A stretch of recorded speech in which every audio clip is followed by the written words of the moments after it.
مدینہ میں آنے والوں آپ عام لوگ نہیں ہیں، ہم خاص ہیں، کیونکہ آپ کی نسبت خاصوں کے ساتھ ہے،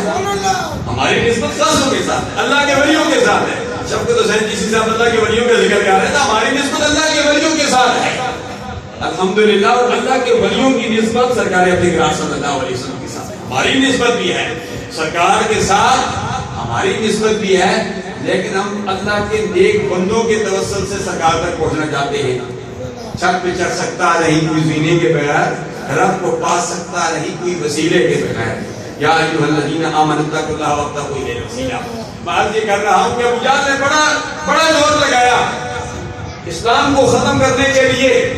اور منبع اسلام کو ختم کرنے کے لیے۔ حضرت عمر فاروق کو تیار کیا، سر لینے کے لیے گئے، لیکن سر لینے کے بجائے سر دے کر بیٹھ گئے۔ عمار بن یاسر کے تیار کیا، حضرت بلال حبشی رضی اللہ تعالیٰ عنہ کو تیار کیا، یہ ان پر کتنا ظلم کیا گیا، ظلم کریں گے یہ آخر زمان بھی صلی اللہ علیہ وسلم کی توہین کریں گے، لیکن انہوں نے سرکار کی توہین کرنے کے بجائے انہوں نے سرکار کی نعتیں پڑھنی شروع کر دی۔ گرم ریت میں لٹایا جاتا تھا عمار بن یاسر کو، حضرت بلال حبشی کے جسم پر گرم پتھر رکھ دیے جاتے تھے، ہاتھوں پر کیلیں ٹھونس دی جاتی تھی، لیکن بلال حبشی کے